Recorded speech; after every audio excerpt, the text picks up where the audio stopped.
What's up, y'all? It's Shuffle, and welcome back to our series of game rant coverage for Darkest Dungeon 2. This is the second video. I got one more coming that I wasn't ready to do, but a very interested viewer tipped me off, so I think that one's going to be very fun. But until then, we got this, and so if you watch the video I put out, I don't know, yesterday, as of whenever this comes out, I covered this tier list, and this tier list was interesting to say the least, but something they kept doing in every paragraph was it kept linking to stuff like this, the best build for each character. And so we're gonna look at the best builds, or at least their suggestions, and I haven't seen these yet, so we're gonna go through them together and have some Liddy reacts. Starting off with Flagellant. Needing to heal and babysit tanks can ruin runs in DD2, and this is why the automatic healing for Flagellant is so popular. Let me back up a little bit. Boop. There we go. Okay. It's hard to emphasize how important being well-rounded is in DD2. Any character with a single weakness, whether low defense, stress, positional difficulties, find enemies that exploit whatever issue there may be. So is this by, yeah, it's by Hody Johns, who wrote the other one, but yeah, let's skip the fluff. Skills. More, punish, acid rain, sepsis, necrosis. Okay, where's the path? This definitely sounds like or rather an Exanimate path. More should be strongly considered for every build, as it is the only way to generate the unique pain token for automatic healing. After that, it's all about having moves that deal damage to Flagellant to get extra power from being under half health. So this is Exanimate. And let's see, what do you say here? So I'm always gonna like go back and compare. And he doesn't really bash that. Okay. Let's see, path. Exanimate, good. Okay, so I don't think it's the best path, but I do think Exanimate is pretty good. So let's see. To avoid death, players will need to offset this self-inflicted punishment with healing. Necrosis hits the entire enemy team and heals by 5% per enemy hit, so long as the opponents have blight. Sepsis also deals damage, heals to 45% with the hero path. Okay. Exanimate when unlocking and choosing a hero path, it's wise to consider the overall build. A Flagellant that wants to intentionally have toxic meltdowns will find Scourge as the way to go. Flagellant does have less problematic meltdowns than other party members, but they're still overall very bad. Maniac gives up blight damage for others' benefits, but that's a pretty large drawback. Exanimate gives Flagellant extra power when his health is under 50, which should be most of the fight. With plenty of healing options and self-damage choices, this should be an easy task. Okay, you know what? I will give credit, Mr. Johns. This is pretty spot on. I think we're discounting Maniac a little bit, but the analysis is good. It's good analysis. Trinkets. Indelible Emancipation. That's his tooth trinket, where he steals tokens on punish. And then Galvanizing Goblet, this is a bonus for blight. But I wouldn't agree with Goblet because you get stress resist if your HP is over 75. This character's never over 75, so there's plenty of other blight trinkets that you could run instead. His weakness to bleed damage effects, but more damage over time effects are the least lethal way to get pain tokens. Oh, I see. The trade-off is extra damage at low health and the ability to steal. Okay, yeah. Open the game. Good. Okay, this one's on the money. Mineral-rich spring water is the best item. It could be. You know what? Okay. We're 1 for 12 right now. I really have no issue with this one. It's not Maniac. Maniac's my favorite, but in terms of like the moveset, this is a good moveset. In terms of the analysis, this is good. In terms of the trinkets, I disagree here. But overall, it's good. Interesting. Okay. Occultist is one of the most difficult characters to master in DD2. The hero needs the right build to succeed in a given role. Okay. We'll skip the fluff on each of these. Skills. Weakening Curse, Daemon's Pull, Sack Stab, Burning Stars, Weird Reconstruction. So this is Warlock, right? Because how else do you get to stars in this build besides like Sack Stab? Oh, it's Ritual. critical for the occultist to get 2 stacks of unchecked power as quickly as possible. The Burning Stars is one of the hugest hits in the game and requires it. Plus, the healing from Weird is much better once the skill has been upgraded. And 2 stacks of unchecked power are achieved. Weird is a really bad unchecked power dump because it can crit for 2. Because if you have 2 unchecked power tokens, your next Weird Reconstruction is guaranteed crit, but critting for 2, 5, or whatever is just not worth it. To get these 2 stacks, place combo markers with Weakening Curse and Daemon's Pull, and then cash them out, or cash in on them with Sack Stab. Binding Shadows would also work, but it moves the occultist forward and into harm's way. So think build goes with Sack Stab. Okay. This is one of the most cumbersome ways to generate unchecked power. Just run Chaotic Offering at that point. Just because you hit it once, you might have to move someone in front of him, you might stun himself, but you get it, you know, and you don't have to do all this because there's a lot of things that can go wrong. A normal fight goes about 4 turns, but it's not a boss, so you Weakening or Daemon's Pull on turn 1, and that gives you the combo. No one else on your team spends it. Occultist doesn't get blinded, the enemy doesn't get dodge, enemy doesn't get protected by guard, and then you hit them, and then you get 1 unchecked power. And the next turn, you do it again. So you're already at 4 turns, and you can use Burning Stars on turn 5. That is way too slow. Way too slow to set up stars. Path. Ritualist. Aspirant is intended for melee first builds in exchange for making curses less effective. Warlock is a good choice, decreasing max HP for an increased chance of a free unchecked power each round and extra range damage. The only drawback to Ritualist will be turned into a positive by a trinket. Okay, this is something I normally disagree with. I don't like saying, you know, right path, right trinket, right team to make this work, because you can say that about anything, so it's kind of a moot point.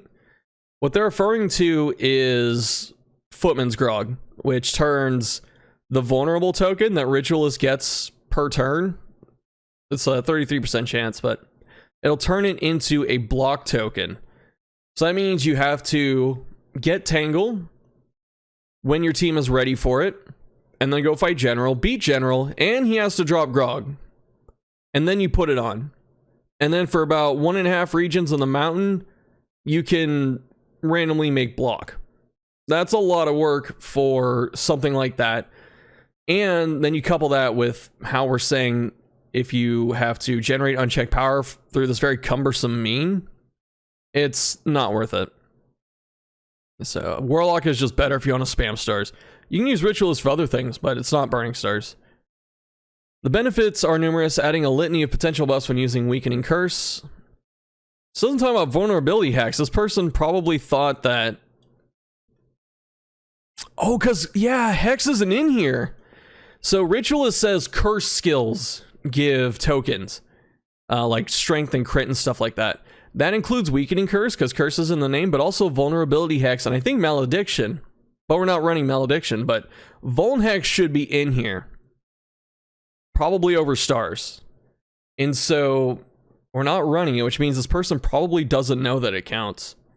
Also increase the occultist's enormous healing potential and makes the curse less likely to be resisted. So this is largely correct. Okay, trinket choice. Seeing Sapphire, Heat Shield. Is there... Seeing Sapphire, auto... Okay. Oh, I forgot all about this. Okay. I thought they were talking about Footman's Grog. I forgot all about this. I don't think it's Seeing Sapphire. Isn't it like Searing Skull? Yeah, so I'm gonna... Hold up. Let us take 1 sec to consult the wiki. Shouts to the wiki team. Y'all are amazing. Where are the trinkets? Oh, it is. Oh, it's Seeing Sphere, not Sapphire. Okay. Turn in, convert, Vuln to unchecked power. Okay, so this is interesting. Interesting. Okay. So yeah, if you find this trinket, yeah, you can make it work. All right. Heat Shield. I don't think he can resist the burn from unchecked power. So I don't think you run Heat Shield for this. I might be mistaken on that, but there's a lot of other stuff you can run too instead of this. So Rituals occasionally gives a vulnerable debuff to a cultist, but the Seeing Sapphire automatically converts this debuff into a stack of unchecked power. Additionally, gives 66% chance of applying a negative token with Daemon's Pull. The obvious drawback to any occultist build is that the hero sets himself on fire frequently. The stack is only one, but the damage will add up. To counteract this, grab a trinket like the Heat Shield to resist the burn application. Between these two trinkets, the occultist suddenly becomes one of the best heroes. I doubt that much, but yeah, I'm actually not. I thought you couldn't resist the unchecked power burn, so if I'm wrong on that, then sure, this is okay. But if you can't resist it, then it's a waste. It's a waste of a slot. Combat item: Wilbur's Flag. Each charge of Wilbur's Flag will add a combo token to the enemy. Then attack the enemy to get a stack of unchecked power. This is such a long and like roundabout way to avoid using Chaotic Offering. As much as Chaotic Offering sucks, at least you can just press that and you always have it from the start if it's unlocked, obviously. Whereas the workaround that's being proposed is to combo the enemy yourself, make sure the combo isn't used, do this twice so you can stars on turn 5, get this trinket that can also give you unchecked power, which you may never see, and then use this combat item that only comes from the sluice, which you can visit once per run, and it may not drop. Whereas you could just use unchecked power or run Warlock, because this is a stars build through and through. This is a stars build. Just use Warlock at that point. If you're gonna do Ritualist for cursing and stuff like that, then you run something similar. You just run Vulnhex here and you make a utility occultist. This is a lot of work for something that you can do with one button. So I understand the sentiment. Stars is a good move, but the whole strategy to get around it is a lot of work. Grave Robber, this is a character I know pretty well. GR is one of the most underrated characters in DD2 that can be the perfect damage dealer with the right team. First can be forgiven. Character skills are cut beneath fellow damage dealers, especially the Hio Man. Let's see. DD2 disguises this hero who has higher damage cap than most other. She does not have a high damage cap. A lot of her damage moves go up to 11, like 10 or 11 at the most. And she crits for like 16, something like that. Her damage cap isn't that high, but she has decent crit and stuff, so she always hits it. Right build, she can be almost impossible to hit. Alright, so Lunge, Pirouette, Dead of Night, Shadow Fade, Throne Dagger. So this is a Nightsworn build from the look of it. Grave Robber is at her best when she's dishing out damage from stealth. Lunge and Pirouette deal massive damage against 2 targets. Lunge will move the Grave Robber forward, but Pirouette and Shadow Fade will return her to the safety of the backlines. These abilities either stack up the stealth counts or deal extra damage while stealth. With a good rotation, no opponent will ever be able to directly target the Grave Robber. As ordainment becomes more frequent, the character's immunity to these direct blows becomes invaluable. So on paper, not bad. Nightsworn. Nightsworn is not her best setup. It's Deadeye. It's Deadeye darts, because even with the buffs, the damage and crit rate and stuff on poison darts is just better than Throne Dagger. And Glint also got buffed. Glint is really, really good now as a damage move. It got a couple points at base and I think at mastery, so the Deadeye scaling on it is very good. It is a very good move now. And so even before that, Deadeye darts was better than this, but I do appreciate that they do have a cohesive Nightsworn build. You know, you could use maybe Absinthe over Dead of Night to get the extra speed and stuff like that. And I would much rather use a double lunge setup than use Pirouette, because you don't daze yourself, but it's not bad. This is okay. So yeah, Nightsworn. A different build for the Grave Robber might stick with the default Wanderer path. What? Shouts to Wonders. This leaves Grave Robber a step behind her squad. Venom Drop sacrifices speed and damage for damage over time that rarely pays off.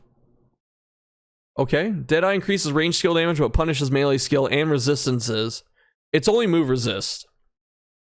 It's only move resist, and something they're leaving out is that Nightsworn loses HP. So yeah, you can say that a mobile character that can dodge at will and move herself forward and back all the time with multiple moves cares about move resist. She doesn't. But to not mention the Nightsworn HP penalty is a disservice, I feel like. An extra 50% damage in exchange for max... Oh, there it is. Okay. In exchange for max health as a trade that is permanently cloaked character should make immediately. To be one of the best heroes in the game, this means taking the Nightsworn pass. So I appreciate the Nightsworn shout out here. And as far as Deadeye goes, you don't care about the melee damage because this is only 2 moves. This is lunge and pick. And pick still has utility for removing block, as well as Glint in the Dark can hit the front ranks, so can darts, and they hit just as hard as melee skills for her. Well, except lunge, but yeah, like they still do comparable damage to pick, so it's really not a drawback. And like I said before, she's very mobile. Trinkets, Gilded Mind? Hell no. Hell no, not Gilded Mind. This is if I remember correctly, this is stress resist and DBR. You're telling me a character that can be in stealth and dodge who can't get hit, which is your own words, needs Gilded Mind. I disagree. Sharpness Charm, that's fine. You could argue Stiff Drink too if you don't like crits and stuff. Or Heartseeker or Knuckles. Gnarly Knuckles are good. There are a lot of good trinkets for her to run because she's a damage. If you're doing this, she's a damage dealer. And you should not be running defensive trinkets on your damage dealers. You need to be running damage because their job is to kill things. You get her damage high enough, she can turn 1 lunge and maybe gank something in rank 3. That's how she did in the first game. Gamers will likely have somebody that can deal with status effects on the crew, but outside of a fantastic man-arms build, stress is going to remain an issue, especially for this Grave Robber that can only be hit by moves that attack an area. No. Indelible Sharpness Charm, Indelible is the highest rank, it's the gold ones, is a fairly simple trinket that gives a flat damage increase. Grave Robber can nearly single-handedly be responsible for damage duties. With a trinket like this or another similar one, she gets over the top. Shimmering Powder, good. Okay, Shimmering Powder is a combat item that stealths you, and this gives it to her, on demand. And it's not that hard to find, so good pick. Good pick. As for another trinket, like I said, bonus damage or one of the stealth trinkets, silent treatment, stuff like that's really good. Wounding Words can be good for her. Temptation, also another good one. Yeah. One of the worst things that can happen to a Grave Robber is to lose their stealth. Sometimes an enemy will have a skill that strips away the buff. This not only makes the character vulnerable, but negatively impacts the damage that she's capable of, because she has a damage buff and stealth with Nightsworn. Upgraded skills will help stay in stealth, but opponents are unpredictable. Instead of accepting this issue, offensively and defensively, keep around some Shimmering Powder. Good. All right, so we're okay. We are okay on these. So Flagellant so far good. Occultist is kind of a miss. And the Grave Robber one is a good one for Nightsworn. I'm trying to speed these up a little bit. I took a water break right there, but yeah, so... DD2, best bounty hunter build. So he's a relief pitcher of DD2, can step in when another character needs a break. There's another reason to do this. You bring him because he makes bosses easier early on, so you can go snipe a region 1 lair. So that could be good. Let's see. So we'll skip the fluff. This is from... This picture is from Red Hook's trailer video. This is the thumbnail they used. So, I mean, I recognize them immediately, so it's funny that they took that.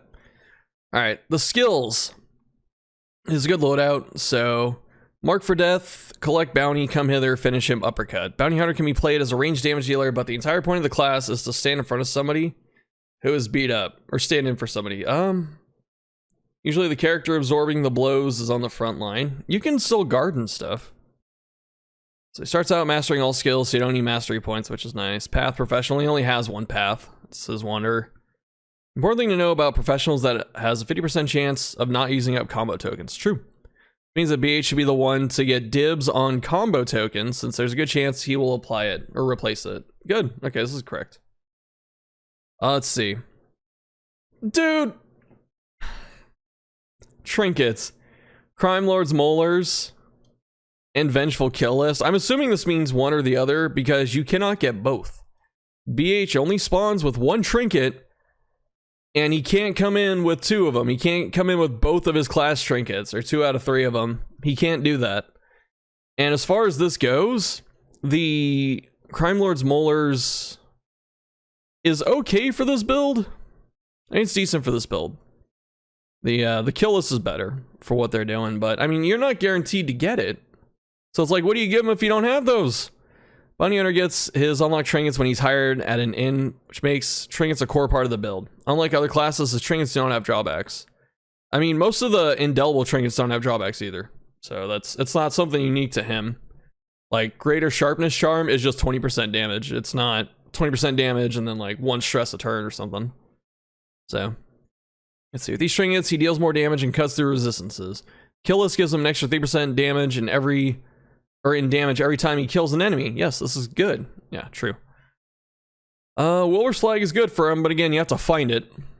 So, on tougher confessions, Ordainment can be rough. Enemies with higher health can get in several strikes against the player's group before going. This is because they not only stick around longer, but because Ordainment gives them 2 speed. Instead of letting that happen, put a combo on them and deliver a stun. Or outright kill them on the same turn. You don't need to combo his stuns except for a flashbang. Let's see. Nothing about this. So this is largely right. I wish it gave him his range build's really good too. His range build might be better, honestly, than the melee, but this is still good. It's fine. Is there anything else we need to talk about though? Not really. All right. Runaway. Let's see it. Players who embrace the chaos of DD2 will find that Runaway is never faced with a situation she can't handle. She's a utility hero. This is true. Because her healing is incredibly situational and her burst damage numbers are low, gamers often find her annoying as she moves around the ranks. Thankfully, there's a build in DD2 that enables the strongest abilities while getting around her perceived weaknesses. So if I had to guess, it's either a Dragonfly build, but since the author doesn't like moving your characters, I think it's going to be a Firefly. It's going to be like a rank 4 Orphan Firefly. Watch. Alright, I give up. Nope, I was 100% wrong. Alright, Control Burn, Ransack. Ransack's not that good. Run and Hide's not that good. Firefly Smokescreen. You have like a rank 3 Runaway right here. Control Burn and Firefly are the go-to damage dealing choices for Runaway. This is true. Her ability to set not only opponents on fire, but ranks on fire, something no one else is capable of. Oh, and you pull them into the fire. Okay, interesting. Definitely not the best, but it is interesting. Smokescreen's guaranteed combo generation, which can set up either Runaway herself or another teammate. Raise affinity with allies. This combination of abilities makes sure she fits into any party. Arsonist. Okay. So we're about to see something here. Arsonist does not apply to the subsequent controlled burn ticks. The burn chance works on the first one, but every burn tick after, Arsonist doesn't work for. Okay, so it talks about Survivor boosting Runaway's healing and lowering her burn damage. She's an awful healer, so this is right. Orphan's a good choice for this build since it sacrifices raw damage for flame damage, but you can also run her up front, and the max HP penalty is steep. This is largely right. Arsonist takes away from Runaway's nearly non-existent static damage numbers, and gives her more fire damage and critical hit chance with fire skills. Also true. With upgraded skills, Runaway can stack burn damage so high it feels like she's delivering a huge blow in each round without using an ability. So Arsonist doesn't apply to controlled burn, and they don't really say that it does, but the way this is worded and how it's talking about it makes me think they assume it is. But controlled burn's still pretty good. Trinkets, Knitted Blanket, this is best in slot. Snappy Swig, these are good choices. So Knitted Blanket gives her burn immunity, and that gets rid of Arsonist's self-burn. And then Swig gives her bonus burn damage and crit if she can get her speed high enough. If you can't get her speed high enough, there are actually better trinkets on this, but Swig is still good. Yeah, so the only drawback to Knitted Blanket is negligible for this build. The trade-off of 33% extra fire damage and doubling of fire damage resistance. Yep. Okay. Same thing with the Snappy Swig, extra stack of burn. Yeah. All right. Spring Water, combat item. I mean, Spring Water is good for everyone, but if you wanted something very specific to her for a combat item, I don't think it's Spring Water. I can't really think of what it would be. Maybe like a burn item, because she'll get the burn chance on it, I believe. So that could be good. And if not, you can use I don't know, like smoke bombs or something. So yeah, this is good. This is largely good. The move loadout is bad. This is a not good move loadout. Like, if you want to stuff her in rank 3, it would be Control Burn, Cauterize. Actually, Ransack too, because you could pull yourself out of 4 if you get knocked back. And then, I see the logic. I would slide Cauterize in here for something, though. Maybe over Run and Hide. Or Ransack, but yeah, okay. Alright, I see it. Leper. See what they do for Leper. He's so strong that DD2 attempts to artificially nerf him with a debuff that puts 2 stacks of blind on him to start each encounter, and skills that add more blindness. And they're not wrong. I don't think he's that overpowered, but they definitely are doing it for that reason. His Leper can deal preposterous damage as well as absorb hits. The hero can flip the script and end fights quickly. Oh, we got Bash! Yes, dude! Okay, Chop, Bash, Intimidate, Ruin, Slim.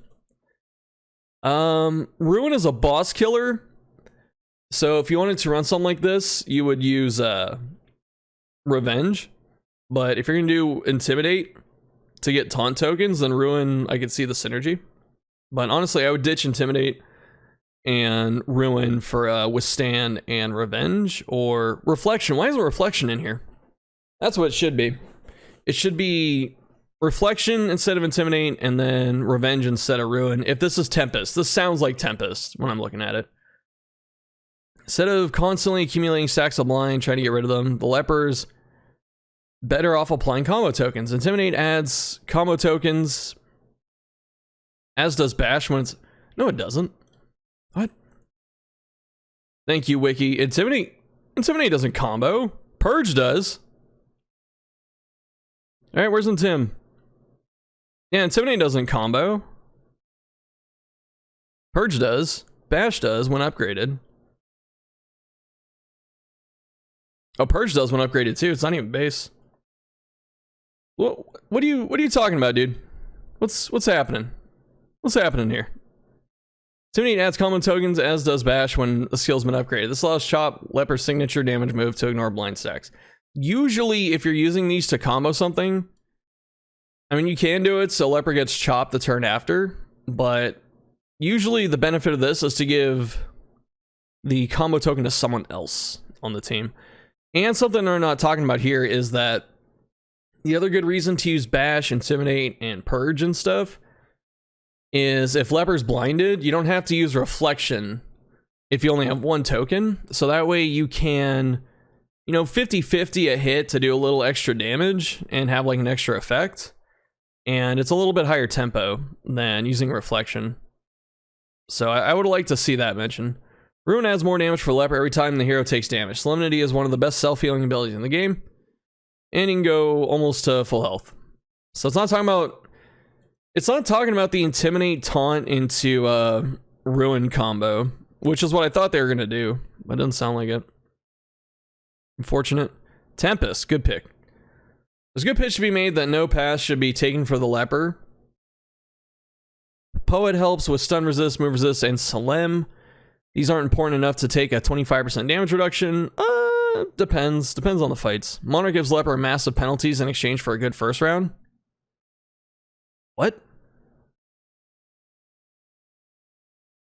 What? What? You mean a good first? What? First round? What first round? Monarch's good. No, Monarch is for mountain bosses, dude. Because you get the damage bonus and stuff like that against Cosmic, so that's why you take it.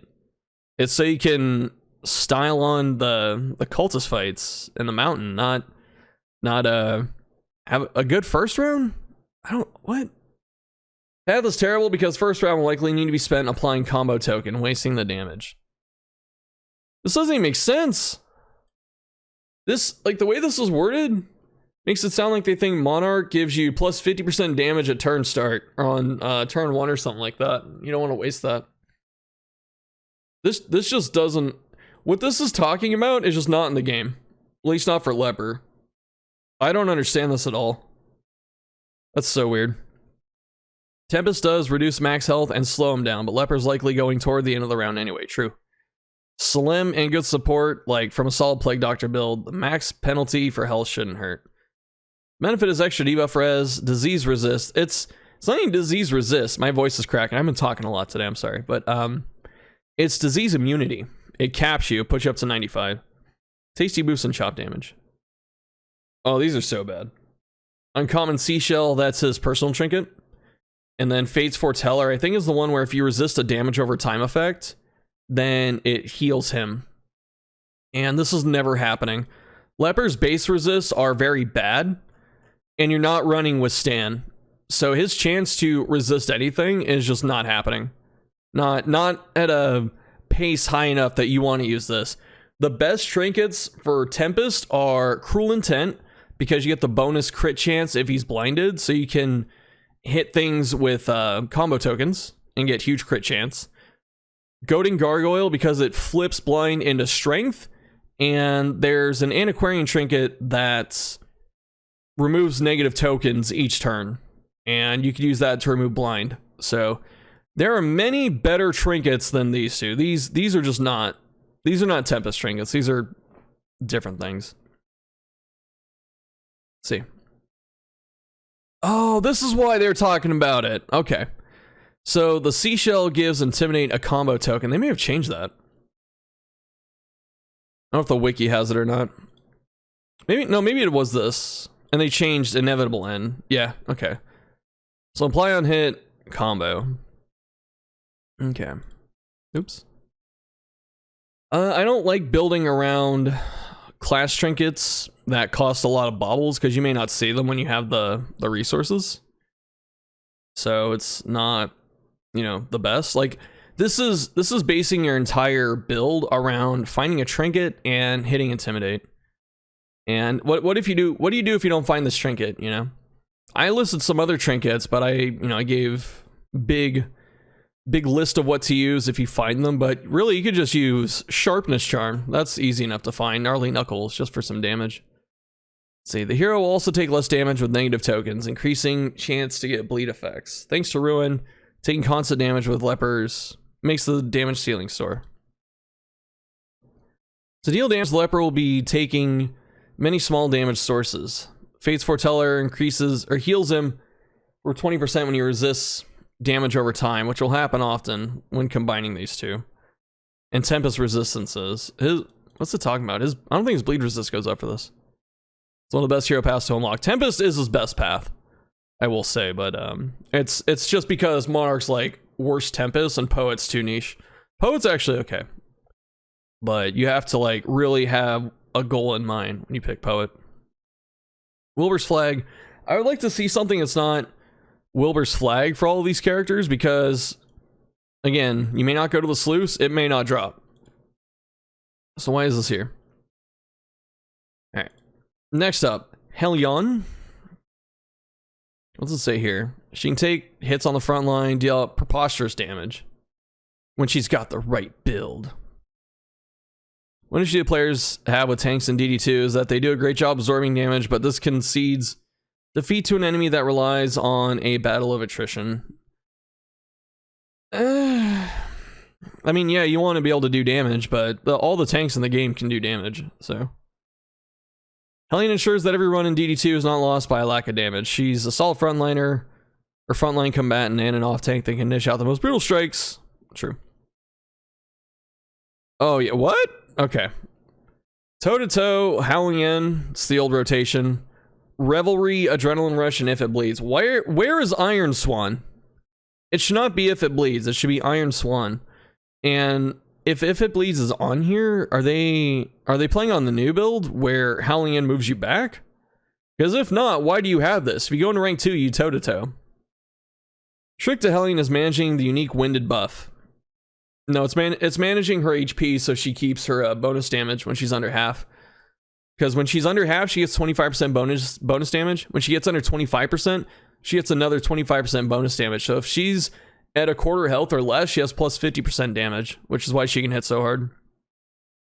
I mean, yeah, managing Winded does help, but the bigger thing to do with her if you want her to do damage is to manage her HP, where she's at. Those that take the debuff away will remove all stacks of Winded. Revelry heals the entire squad. We talked about why this doesn't actually do this in the previous video. Let's see. The damage from Howling End is completely over the top. It's not so much the damage with Howling End. It's what makes Howling End really good. I mean, it is partly the damage. It's partly the synergy with her path, Ravager and stuff. But what makes Howling End as good as it is, or at least was before it ignored block, and you could press it on turn 1. That is why it was so devastating, because against any fight in the game, like any just random generic foot soldier flare type thing, Hellion could almost one-tap them consistently on turn 1 and immediately turn the fight into a 3v4 or even a 2v4 if the other 3 characters killed something fast enough.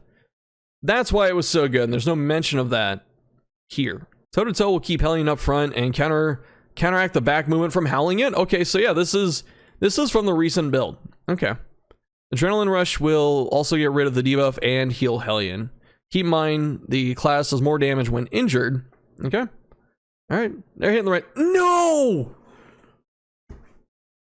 Oh! Dude, I feel like Gus and Breaking Bad just let me stand up out of my chair. Oh.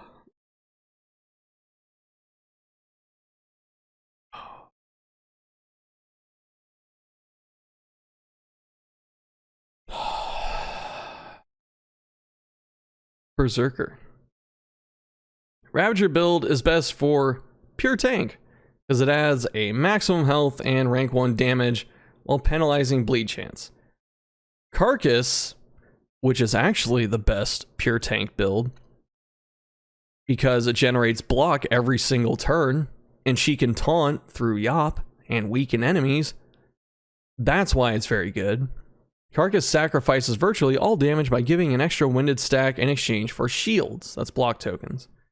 The Hellion excels the best at damage dealing at low health, so Berserker Path is the one that fits her the most. So what they're saying here is because Berserker has an HP penalty, it's easier for her to get to her low HP threshold to charge her passive, which is true. However, you can still do that using Ravager. You can also have a constant 25% bonus damage at all times with Ravager. So Ravager is actually the thing that dishes out the most damage.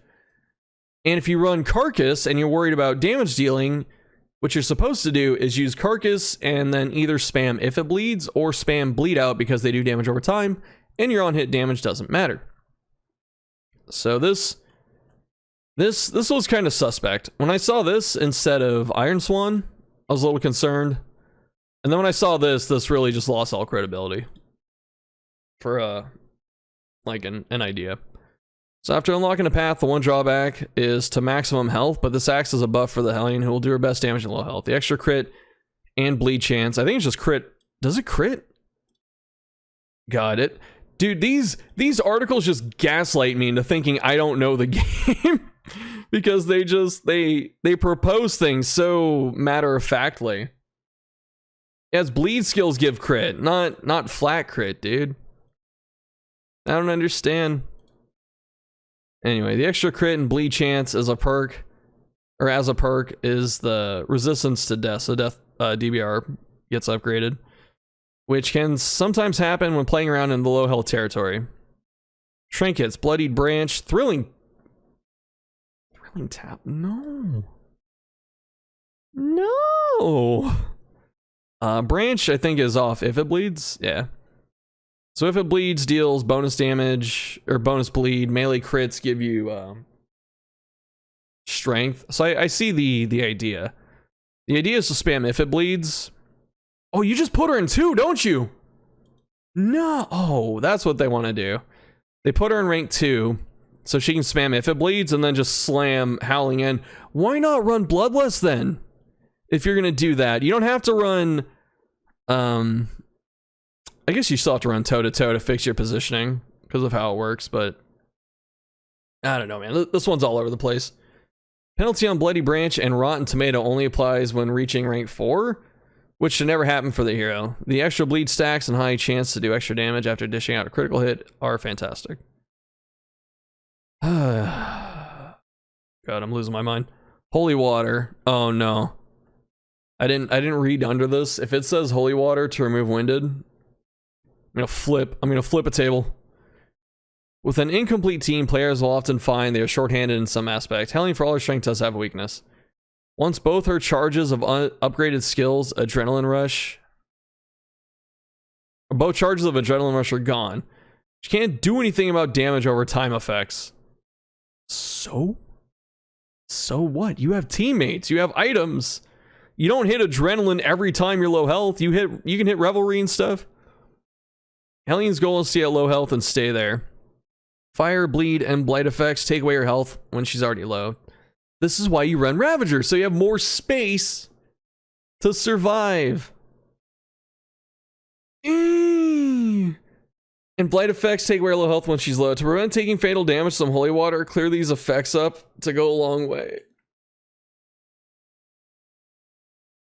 Bro, what is this? How do you get this one right? Like, how do you get BH right? How do you get Flagellant right? At least with the skills. And then get this so wrong. How? How does that happen? Holy Water doesn't get rid of dots. It gets rid of negative tokens and combo to prevent taking fatal damage. Are they talking about the are they talking about the intoxicant? Right? Are they talking about wherever it is. Here, invigorating intoxicant? Are they talking about this where you get DBR res? Or DBR? Is that what they're talking about? I kind of assume that's what they're talking about. Please tell me they are. Please tell me that's what it was supposed to be. Jester. It's an eccentric hero in DD2 that can be difficult to control, but his output... What output? His work output? his synergistic output? And teamwork are worth mastering. Okay, I'm just going to skip to the skills. No encore. Finale, solo, Razor's Wit, fade to black, and tune. High risk, high reward maneuver of going forward with solo and then all the way back with finale is too good to resist. There's no risk with solo. Solo gives you speed and dodge tokens. You're perfectly fine when you hit solo. Jester gives himself buffs to speed and dodge chance to counteract the hazards. Damage is too great. Razor's Wit, fade to black will have less damage but only move forward and back one space for safety. Got it right with Virtuoso, that is the best path. So Intermezzo and Soloist are both paths intended for bleed damage build. Intermezzo's not. Intermezzo bleeds your teammates just as much as it bleeds the enemy. But what it's for is to really make you want to use Echoing March and the song skills to buff your teammates. It's a buff build. Soloist is the damage build. It's not even necessarily bleed damage, although it can. Certainly build the Jester is capable of. The build itself moves around far less. What? For these? He moves less for these unless you do the finale loop. What? Okay. Is nowhere close to what Jester is capable of. The drawback of Virtuoso is a 20% reduction to, or in resist chance to damage over time effects. While this is notable, it is more than offset with the speed, health, and buff to ally stress resist. It's not a buff to ally stress resist. You give an ally stress immunity for 2 turns. Virtuoso makes Jester one of the best heroes in the game. So, no mention of Encore, which is the best skill in the game. And if you want to go the finale solo route, you use Encore and then solo finale. And if Encore is mastered, you can loop these 3 skills for the entire fight. It's always going to be Encore, solo finale, over and over and over. And it's very, very, very strong. And so the fact that Encore is nowhere in here, it's not even talked about. Like, I'm gonna control F. Encore, it's not there. It's just not mentioned. I don't get this, dude. It's like the best skill. It's the best skill in the game. And he doesn't have it. Ah. God, I'm losing my mind. No, dude. Buckers? It's Buskers. It's Buskers Hall, not Buckers. Befuddling Sundial? Sundial sucks. Buskers Hall reduces damage by 25% when players have less than 25 relics. That's annoying, but it can be completely negated by holding on to some wealth. What? God, that's just been this whole video. The first half was okay. The rest of it's just been, what? What? Buskers Hall. If relics less than 25, you deal 25% less damage. Does reduce damage by 25%. Okay, so he says it right, okay. Benefit is random positive tokens when in rank 1 and 4. Always be worth it for this build. Sundial is one of the best traits in existence. There's a 90% chance that it heals the wearer and 10% chance to add a stress tick. Since Jester can already negate the stress, it's all upsides. Combat item. The blood. The blood? The blood adds duffs. Hold on. You have an echo appearance. Come here. Are you hungry? Is it lunchtime? My girlfriend says this is unprofessional, so I'm sorry. Why the blood with Jester, man? What? Upgraded soon, you can clear the horror. That's if you're over 5 stress. Guaranteed crit and stuff is really good. Let's see. With a great team that is ready to move around, Jester is truly premier damage class. Keep him defended on the front lines with Man-at-Arms. Oh my god. Alright, Highwayman. Going blow for blow against the horrors in DD2. I'm just gonna speed it up here. Wicked Slice, Robbery, Open Vein, Double Cross, Take Aim. Is this Yellow Hand? Yo, this sounded like Yellow Hand, dude. It is Yellow Hand. Ooh. Okay. The Highwayman can choose between a mix of ranged and melee abilities. Since the paths encourage focusing only on one or the other, this build opts for the Highwayman's melee damage, which is a few points above his range. Okay. You could say it's more fun, but to say that his melee skills are better than his range skills is totally incorrect. Which is why Sharpshot is one of the best paths in the entire game, and Rogue's only okay. This build is not designed to be a tank. Great build for Plague Doctor, can heal the hero, but he should stick to just being behind the main tank at the front. Skills like Highway Robbery and Take Aim sound like range attacks, but they are not. The reason you put him in rank 2 and stuff, or 3 with Yellow Hand, is because Robbery can't be used in 1. It's not that he's in more danger and stuff like that in 1, but oh my god. Okay, we're gonna have to look at this later. They have trending now. It's under my camera, thankfully. How to beat the Focused Fault, which is the Obsession boss. We'll have to do that one too. We'll take a look. Oh, thank you, Game Rant, for all the content. Since you stole mine, we'll talk about that later. Paths encourage, yeah, focusing on one or the other. Can heal the hero, but should stick to being just behind the main tank. Path, Yellow Hand, Sharp Shot boosts High Man's range damage at the expense of melee damage and speed. You get bonus speed. You don't lose speed, you get bonus speed in Sharp Shot. That's why it's so strong. And as far as the melee attacks go, they're not as good as the range attacks, so you don't care about losing that. At rank 4, Rogue cuts the High Man's damage in half, making the character almost useless. For this build, Yellow Hand is clearly the way to go. You can run the same build and take out Robbery and like double cross and give him Duelist and Point Blank. You can run the same similar thing and then run Rogue, and it's just as good. So this, like, yeah, Rogue loses damage in rank 4. No crap, dude. You're not putting Rogue in rank 4. You're not doing that. So why would you? That's not a knock against Rogue. That's a knock against the player not knowing where to put the character. Health buffs or buff helps out the character who is second from the front. This path also enables High Man to steal positive buffs instead of just getting rid of them. Upgrading Robbery also steals them, so you can steal more.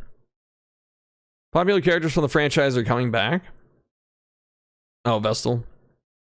The High Man looks to become a fan favorite with this path. Trinkets, Curse Coin, and Tormenting Locket. These are class ones. These are both fine for Yellow Hand. This is like Open Vein and like Open Vein damage and melee crit, something like that. And Curse Coin is damage per positive token, I believe. So those are both fine. Both actually pretty good. Most trinkets come with negatives, and these two are no different. I mean, the negatives on these they're non-existent. So yeah, you're not using range attacks with Locket, and Curse Coin, you lose crit chance when the relics are over 100. By spending spending at the end, this can also be of no effect. The correct reasoning to say that Curse Coin is fine is that High Man can make crit on demand. It doesn't matter if you have negative 2,000 crit chance. He can give himself a crit token. He can give himself 2 crit whenever the hell he wants. So it doesn't matter. Perks outrageous. High Man gets a boost to his Open Vein and Highway Robbery skills. Already staples the rotation. The extra crit and damage regularly go. Laudanum. That's actually Laudanum's good for him. Let's see if they know why. May feel odd to carry around an item that removes stress on a primary damage dealer, but one of the High Man's weaknesses is having no consistent way to manage stress. That's incorrect because critical hits manage his stress. So if he's critting, he's working his stress off. Plenty of opponents will skip the tank and attack the second line. This kind of goes against you saying to put him in the back then, because you kind of know that the front rank doesn't get hit as often. They'll rack up some stress counts. Being able to reduce the stress is critical. Having support characters that can help him out is also a wise idea. So the reason you use Laudanum, the reason it's one of his best combat items, it's not because of stress. It's because many combat items will eat his crit tokens when you use Take Aim. So if you use Take Aim and then you use like a healing item or a damage item, it'll try and crit with it. Laudanum does not crit, so it will not use your crit tokens. That's why it's one of the best items for him. So it's not because of all this stuff. It's because he doesn't crit when he uses it. All right, PD Chan. One of the first most powerful characters in DD2 with the ability that they can hold up the entire game. Or with abilities they can. Skills. Mag Rain, Incision, Noxious Blast, Battlefield Medicine, and Indiscriminate Science. Okay, I'm liking this. This is a Wanderer for her. I better not see Surgeon, because Surgeon gets the penalty to Blight Chance, if I'm not mistaken. Yeah, so I should not be seeing Surgeon when I scroll down here. Yeah, let's see. First 3 skills, Mag Rain, Incision, Noxious Blast, all add different damage over time effects. This, you don't need to run all 3 of these at the same time because you can just rotate them. So if you're in a region like the Sprawl where Burn isn't that good to use, then you just drop Magnesium Rain. If you're in the Fetter and you're not Alchemist, so you can't get through the Blight Resist, you drop the Blight skills. You know, and if Bleed's an issue, you don't run Incision. You don't run all 3 of these at the same time. You rotate. Especially because Incision and Noxious Blast kind of step on each other's toes. They're both front rank damage skills. Let's see, they all add different damage over time effects to the target between the Bleed, Blight, and Fire. Big boss targets won't be able to endure the Storm. Mag Rain's actually pretty bad against bosses because it's such a low damage hit that the less targets there are for it to hit, the worse it gets. So you actually only want Magnesium Rain usually for regular fights, because not only does it do burn damage, it also gets rid of corpses. The corpse destruction is the best part of this move. It's not the damage. Let's see. Making this one of the strongest paths. Without bias, healing is the most important thing in Darkest Dungeon 2. It's not. It's stress healing, because you can heal on the road, so you don't really care as much about in-battle healing. Concept of the game is to wear players down before reaching the end. Battlefield Medicine and IS break this by removing the possibility of attrition. IS is very good. So one thing I'll give the author credit for is that every time they talk about Plague Doctor, they talk about this move, which is like the most broken move she has. So that's good. Okay, it's Alchemist, right? It has to be.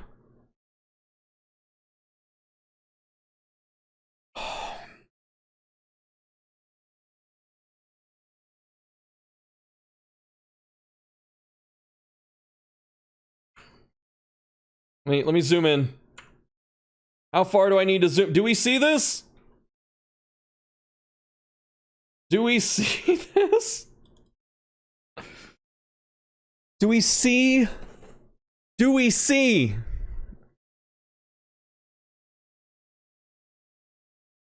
Do we see that? We're saying noxious. Alchemist also makes a good case to be used in this build because Plague Doctor is designed to fight on the back lines. The extra healing from Surgeon is clearly the way to go. That doesn't even make sense. The extra HP for Surgeon would be helpful if you wanted to say it like that. It's not the extra healing. And you have IS. IS can like fully heal someone almost, especially if they can like generate a ton of tokens. Like, if you can use Take Aim or Retribution, that's just a full health character right there. Solo, that's another good one. Let's see. All three paths have drawbacks, but this one's the least impactful. It's actually Alchemist. Alchemist is the least impactful, because the only drawback is the minus HP. And in return, it gets a monstrous amount of resist that help offset pretty much all of that. Decreasing the odds of Blight is not pleasant, but the path negates the nerf with more melee damage. Then why run it? I don't understand. It nerfs your Blight skills, then why run them? The Plague Doctor can cement a place of favoritism in the player's hearts with extra healing and help to keep the party alive. Trinkets, annotated textbook. Yeah, this one's okay. And what's the other one? Protectorate? Indelible Protectorate's fine. The lower Protectorates that lower your damage aren't good for Surgeon. Trick for annotated textbook is that it must be combined with medicinal herbs, or else it should not be used at all. The melee crit should not be used at all? I mean, it's 10 crit without him. It's like a Heartseeker. It's not terrible. Yeah. Extra characters, 50% healing. That is a lot of healing. I'll give him that. Many of the paths and items have huge drawbacks. Protectorate is simple. Flat, 20%, it's all healing given. It can be tempting to give PD a boost to her debuff skills, which are some of the most dangerous curses. What the hell is this? Curses? And if the player can't find these trinkets, those types of items are the next best thing. Medicinal herbs is a combat item, so this heals damage over time. Man at Arms. Let's see. Skills. Defender, Bolster, these are the best ones. Retribution, Crush, Hold the Line. So good skill loadout. The path doesn't matter for Man at Arms because he's just strong overall. And these are pretty universal. So we'll see what they say about the path. I'm more looking to see the justification than what it is. I don't really care what the path is. Between Defender, Bolster, Retribution, the Man at Arms prevents damage from being done to his allies. It's true. When it comes to stress, he can single-handedly manage stress levels for an entire squad. Also true. He's not dealing damage from counterattacks. Man at Arms can use Crush to deal significant damage and potentially heal himself with the combo. Finally, Hold the Line adds damage and defense while getting Man at Arms back up to the front. Sergeant. We have all this damage on deck, and then we're going to talk about Sergeant. Man at Arms, two of the options to turn Man at Arms into something he isn't. Vanguard increases the hero's health and damage, but penalizes his ability to resist status damage. Bulwark is a wash to making away attack damage and boosting, taking away? I think that's what it is. Bulwark is a wash, taking away attack damage and boosting shield damage. What about the stun chance? Sergeant is the strongest option here, taking a bit of damage to add resistances for the Man-at-Arms and his entire party. I believe Sergeant only applies it to your allies. It's not necessary. I don't think it goes to him with this. Yeah, each ally on turn start, you get the bonus res. It's not him that gets it, unless you're talking about the move res. Let's see. Enables bolster remove debuffs as well. This path alone makes Man-at-Arms one of the best heroes in the game. So the thing here that a lot of people don't get correct, and I'm not trying to shame them for it, but it says bolster skills remove vulnerable and weaken. Bolster already does this by default, right? Especially upgraded. And what it does on Sergeant is it takes those off of Man-at-Arms, because normally bolster only does that to the target, but now it does it to both characters. So it's not that it just gets it because it's Sergeant, it does something more because it's Sergeant. Best trinkets are going to be hopefully Price of Pride and then Redoubt. I want to see those.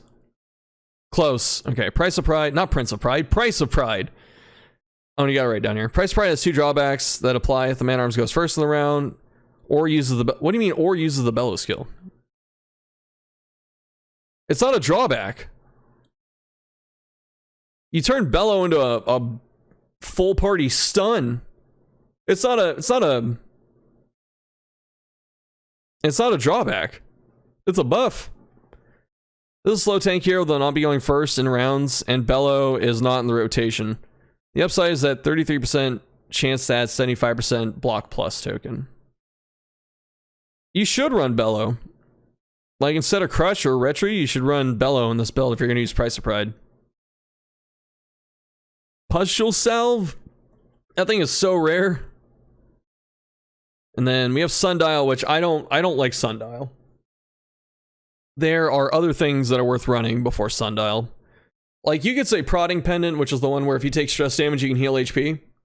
That could be better. Or, I don't know, there's a lot of things that you could use instead of this. I mean, maybe another class trinket, right? Like Standard. Standard's good. Okay. Combat item, Pustule Salve. This is a combat item that comes from an academic study that heals for 25% and it removes damage over time effects. It is very, very hard to find this thing. So you don't plan around having this. This could be Healing Salve, this could be Laud, this could be anything else, honestly. Resistance given by this build are extremely high, but there's still an off chance of getting a debuff effect. Sergeant doesn't buff his resistances. It buffs your teammates' resistances.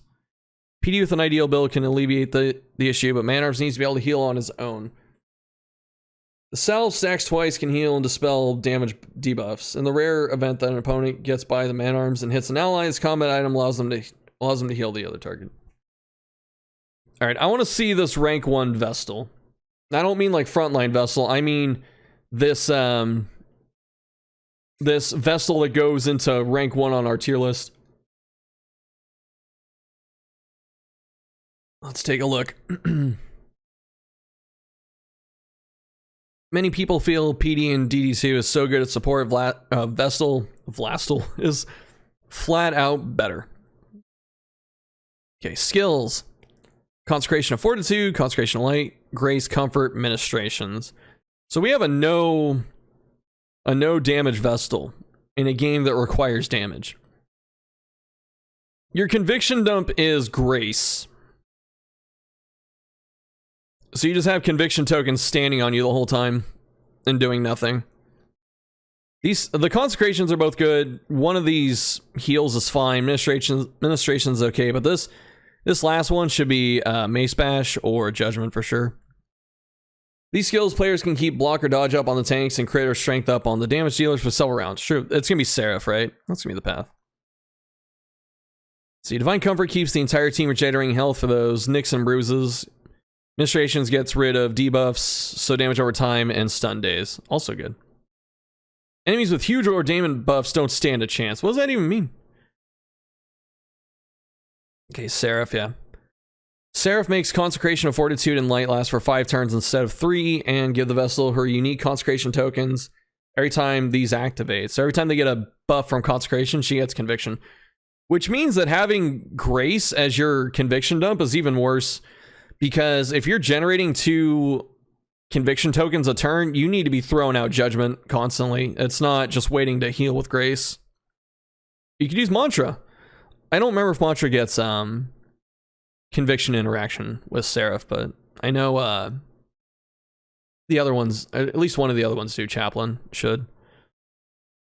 Okay. If there's any downside of this build, it's that the Vessel has no damage skills. This is actually a perk, as it makes damage a dump stat, freeing her up to use trinkets that might punish damage. Like Protectorate? Don't tell me Protectorate. Protectorate doesn't apply to regen. Don't tell me Protectorate. Do not. It's gonna be Icon of Light or whatever, which is the rank 4 thing, I hope. It's favored among the veterans of the franchise. A lot of veterans hate Seraph because it's so brain dead good. It's not a favorite. Like, the favorites are Confessor and Chaplain. It's not Seraph. Icon of Light. Protectorate. Comfort heals for even more with the Icon of Light equipped. The Vessel's concentration abilities also decrease stress by 1 per round. Is it 1 per round, or is it on application? Let's see. I thought it was when you apply the Consecrate, not when it ticks.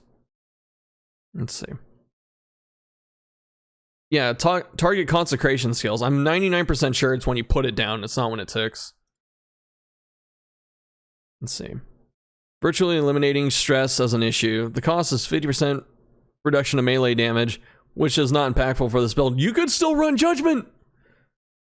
You can still run Judgment in this case, because it's not a melee skill. Okay, upgrading skills already make the healing stronger, but a trinket like Protectorate increases healing even more, will essentially erase any non-fatal blow damage from the game. Protectorate does not affect regeneration, so it's not good. It's not good for her here. If you run Mantra or Grace as your heal, then yes, Protectorate's fine. But not for Comfort. Oh, they got... Ooh, look at that. So Ethereal Dust is one of her best combat items, and it's because she's so cooldown heavy that you can erase the cooldowns and throw out all of her good stuff again right after. So this is good. They got that one right. For those doing the math, every single skill has a cooldown, except Judgment, if you had Judgment on there. The thing too that... Okay, now I'm seeing it more. So the reason this build runs into issues, especially with Seraph, is that if no one needs to be healed and no one needs something cleansed, you have 2 turns down for Comfort, and then you have 5 turns for the... Or I think you have 3 turns. So 3 turn cooldown for Comfort? 4. So you have a 4-turn cooldown for Comfort. You have a 5-turn cooldown for Consecrations because it's Seraph. Which means that you will have turns where you cannot do anything. No one needs to heal. No one needs to cleanse. All your buffs are down. And she can do nothing. Even with Shard Dust. Like, you don't want to Shard Dust all the time. It's not a common thing to find. So you don't want to spend it. So this build should have Judgment. But it doesn't. Even like Illumination, just something to do, man, on your off turns. This isn't the end of the world, since Vessel can use these opportunities to move in position properly. You have a trinket that requires rank 4. You have a trinket that requires her to be in the back. She's not just gonna move and... Like, that's so bad, man. Like, just moving to move in position properly, this is just passing your turn. Just put on a damage move so you don't pass your turn, please, dude. And then you get the double damage Judgment because you're pumping out Conviction. Still, wasting a turn to move or stay put isn't ideal. Ethereal Dust can remove all cooldowns from the Vessel. This allows characters to stack Divine Comfort healing, which is very overpowered. It's pretty fair. If you get 2 of them, yeah, it's pretty good.